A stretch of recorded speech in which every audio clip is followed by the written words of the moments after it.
দর্শক, এই মুহূর্তে অবস্থান করছি ঝিনাইদহ হরিণাকুণ্ড উপজেলার কাপাসাটিয়া ইউনিয়নের পায়রাডাঙ্গা গ্রামের মাঠে। এখানে মশরফুল আলম মশা নামে এক কৃষক 2 বিঘা 5 কাঠা জমিতে ড্রাগন চাষ করেছেন। তিনি কিন্তু এই 2 বিঘা 5 কাঠা জমিতে ড্রাগনে প্রথম পর্যায়ে খরচ হয়েছে 9.5 লাখ টাকা। তিনি কিন্তু 2 বছরে এই 9.5 লাখ টাকায় ড্রাগন থেকে উঠে গেছে।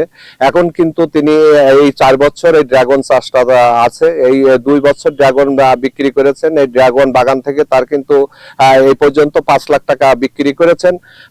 তিনি আজ 90 টাকা এবং 70 টাকা কেজি দরে ড্রাগন বিক্রি করেছেন। এক্সট্রিম মশার কয়েল প্ল্যান্ট ফাইবার দিয়ে তৈরি, তাই সহজে ভাঙে না, সুগন্ধিযুক্ত ও নিরবিচ্ছিন্নভাবে জ্বলে। ডেঙ্গু, চিকুনগুনিয়া বাহি সহ যে কোনো মশার বিরুদ্ধে দেয় এক্সট্রিম সুরক্ষা। এই ড্রাগন চাষ যদি কেউ করে তে লাভের অংশটাই বেশি। তা আমি এই বিষয় যে এই এখানকার যে কৃষক মশা ভাই, আমি সেই মশা ভাইয়ের সাথে কথা বলবো যে ড্রাগন চাষটা কিভাবে আসলে এবং লাভ কেমন। মশা ভাই, জি ভাই, আপনি এই ড্রাগন চাষটা কেমন এবং লাভ কেমন? এটা খুব লাভজনক আবাদ। লাভজনক আবাদ।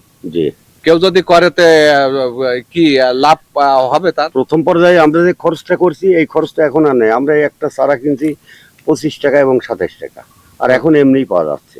হ্যাঁ, বুঝছেন, এখন শুধু তার এই খুঁটি, তার রড এবং জন্মমূল দেব যেটা খরচ হয় আর কি। তথা এখন আর এইগুলা কিনা লাগে না, এখন বাগান মালিকরা কেটে কেটে ফেলে দিচ্ছে। বুঝছেন, হ্যাঁ। তো খুব আমি লাভজনক। ক্যামেরার চোখে দেখাবো যে দেখতে পাচ্ছেন যে তার এই ড্রাগন এই গাছে প্রচুর কিন্তু ফুল এসছে, ফলও দেখেন ধরে আছে। দেখেন এক একটা ফল কিন্তু প্রায় 1 কেজি ওজন। এক একটা ফল দেখতে পাচ্ছেন যে 1 কেজি ওজন। এই যে পাকা বা পেকে গেছে অনেক ড্রাগন। আমি এই ড্রাগন কিন্তু দেখতে পাচ্ছেন যে ড্রাগন কি সুন্দর পেকে পেকে পেকে পেকে আছে। তিনি কিন্তু একবারই এই গাছটা লাগিয়েছেন। তা তিনি আশা করছেন যে 10 থেকে 15 বছর এই ড্রাগন বাগান যতদিন থাকে ততদিন রাখবে। আমি এই ড্রাগনটা খেয়ে দেখবো।